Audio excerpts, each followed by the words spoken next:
Mario and Sonic's rivalry has softened up over the years. That's because Mario has been absolutely smoking Sonic for 22 years straight. I say 22 because Sunshine is kind of a miscarriage. Actually, both of these guys had their own gas leak in the office that day. Then Rayman comes along with 2 bangers and dies immediately the next year. Sega has given up trying to compete with Nintendo because they can't compete. 3D Mario, 2D Mario, Mario Party, Mario Kart. Sonic doesn't have the consistent quality assurance that Mario does. Sega and/or Sonic Team always make stupid decisions that hinder the games they make, whether that be rushing developers to meet a deadline, hiring RSS the Blonde Wonderworld guys to make superstars. Why? I do not know. Shifting the game style to something completely different when they had the ball rolling. They've done this twice, they're gonna do it again. Making a deal with Nintendo that the next 3 Sonic games will be on the Wii U. That hit Lost World pretty hard and just straight up killed Boom. Or the worst of them all, getting people who don't know your franchise that well to write the games. What if it was the other way round though? What if Nintendo did a stupid so big it made their past rival confident they could possibly beat them? That is the topic I'm gonna be talking about. Not wasting time any further, to the video we go. But before that, quick reminder, if you could subscribe. I'm trying to make it to 1K and it would be awesome if you help me. Okay, to the actual video now. Mario Kart is what many people think of as the crown jewel of kart racers, or racers in general. Every Mario Kart has always innovated on the last, adding new mechanics to make the experience unique. Double Dash has 2 characters with special items based on the pairing.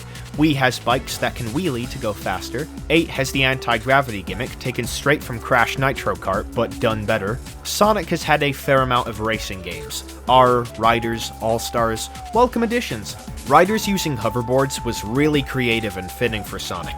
All-Stars Racing went in a more traditional racer approach, using a similar drifting boost system to Mario Kart. All-Stars Racing wasn't as much a Sonic game as it was a Sega game. It's about the All-Stars. Therefore, a lot of Sega franchises are featured. Jet Set Radio, Alex Kidd, Shenmue, Space Channel 5. There were other Sega characters in the first Riders game, but All-Stars Racing feels like a true celebration of all of Sega.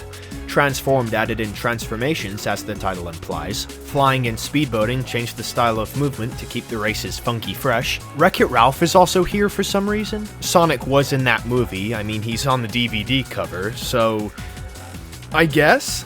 Team Sonic Racing, I sometimes call it Sonic Team Racing on accident, was a major step down from the previous games. The All-Stars part was entirely scrapped, so that means that the other Sega characters had been sent to the ether and replaced with nothing. No returning characters like the Babylon Rogues or IDW originals. Cream and the rest of the Chaotix are missing in action. Most of the 21 tracks are just from the previous games, leaving a measly 12 new tracks. The transformations are also gone, so it leads to the races becoming more boring than usual. It doesn't help that a similar racing game with a similar name released around that time.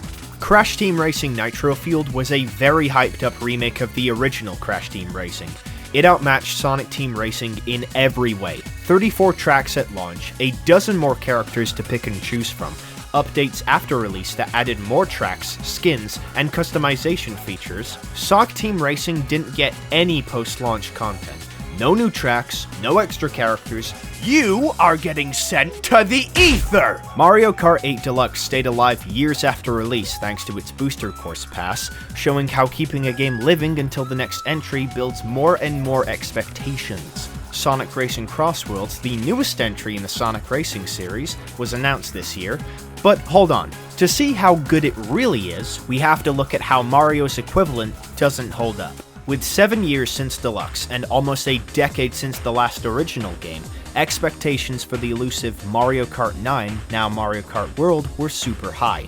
Unfortunately, things started going downhill pretty soon after reveal trailers. The £75 price was a choice, not a good one in the long run, hidden away on Nintendo's site, so they knew people would complain. The main gimmick this time was an open world to explore. Baller concept. I can imagine people saying it'd be bigger than GTA 5. In practice, though, the world is barren and empty, like my ideas list of what to draw. Seriously, I don't know what to draw. There are challenges, and they include P-Switch coins, Peach medals, question mark panels, and... That's it? That's it?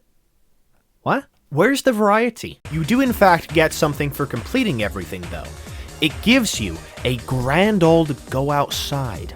Other than that, there won't be much to do other than sightsee like a filthy tourist. Grand Prix, or Grand Prix because that describes everyone in this game, also gotta change. You do 2 laps on one track and 1 lap on another connected via an intermission track. While it sounds like a fun way to link tracks together, these intermissions are the equivalent of a whole lap, with the key aspect of you ain't doing nothing during them. The new parkour system, in theory, adds flair with wall riding, rail grinding, Kingdom Heartsing over the track. The problem is that most of the time, it's faster if you just drive straight ahead. The game ends up punishing you for doing the cool moves, making the whole system feel pointless. Mario Kart World feels underbaked in mostly every aspect. It's very un-Nintendo-like to not thoroughly think out gameplay mechanics, and even the main gimmick they were advertising. That's Sega's thing. That's when Sonic Racing Crossworlds steps into the room. At £65 or £80 for the Digital Deluxe. Oh man. Mario Kart World had clearly ticked people off, as people were not happy with this game before it even came out. The £65 price tag was the biggest point of contention. Markiplier Kart World had a similar price point, and with the lack of content in that game, people assumed that Crossworlds would have a small amount of content as well. The last game was Sonic Team 2 Racing, so you can't blame people for being a tad antsy.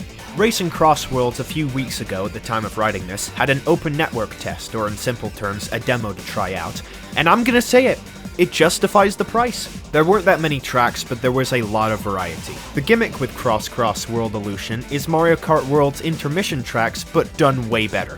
You race 1 lap on one track, go to a completely different track for the second, and return to the previous for the third. Whoever's in first place gets to choose which track the race heads to, from either a predetermined one or a random one. No long stretches of nothing, just right into it. This adds a drive, pun intended, to get to first place, and it gives you something other to do than fearing for your life. The amount of tracks that are confirmed is downright dumb. So from what I've heard, there are 24 main tracks to race on. Okay, that sounds good. But then it hits you with the 15 total Crossworlds that you can end up on, making an absolute monstrous 39 track tsunami. Scary how much there is. They pull from all over this time, not just reusing past tracks to pad out the track list. Kronos Island from Frontiers, North Star Islands from Superstars, Dinosaur Jungle from Secret Rings. I never thought they'd mention the Storybook games again. The game is really polished in a lot of areas. A meter to the drift charge is a nice addition. The drift has a quirk as well. Counter drifting returns from Sonic Team Racing and allows you to change direction mid-drift while keeping the charge you've built up. It doesn't sound that useful, but it is when you want to conserve your charge for a better boost. Time trials are back with the ranking system of the mainline games, and they are hard. You are not going to get the S rank the first few laps round, which is a good sign. Transformations are back to shake up gameplay, and I very much like them. The All-Stars part makes a grand return, but the characters featured aren't entirely from Sega. I don't care though, because seeing Steve from Minecraft in a Sonic game is a treat for the eyes. Joker and Miku make sense to be featured as Sega owns Atlas and Sega has made multiple games for Miku, but SpongeBob? The TMNT? This is probably because of Paramount, since they're the ones that own the Sonic movies, and Paramount owns Nickelodeon too, so that's my best guess as to why there's so much Nicholas in this. It's not just limited to extra characters. My beloved Babylon Rogues are here. Don't know why they passed up the opportunity to race Sonic last time. The Chaotix make a return. Why in God's name was Vector paired with Blaze and Silver in the previous game? He was with Team Rose in Free Riders 2. Do they not know what to do with him? Let my man be with his boys. The gadgets. Oh! Gadgets give you special bonuses, and it's not some stupid stuff like the Wisp Bomb passives and forces. I'm gonna bet you forgot they existed. You can mix and match them. Pick and mix. They change your playstyle a lot, and there are equally as many to choose from. You can upgrade your drift so the charge is shorter, add a 4th drift charge that makes you invincible, make tricking way faster, this one's my favorite, start the race with a monster truck if you want to be the ultimate troll. A whole gadget is based around the counter drift, giving you a drift charge when you do it, For a demo, it shows how much variety Crossworlds has. It's had a knock-on effect for Mario Kart World, as before, people were already leaving the game, but now Crossworlds appears to be favored way more. It says more about Nintendo's new way of making games if a Sonic racing game is liked more over Mario Kart's recent outing. There has to be something wrong if this is the timeline we're living in. I want to see what you think of all this in the comments, and while you're there, I'll remind you again, subscribe. Why not? It's free, isn't it? As of now though, adios!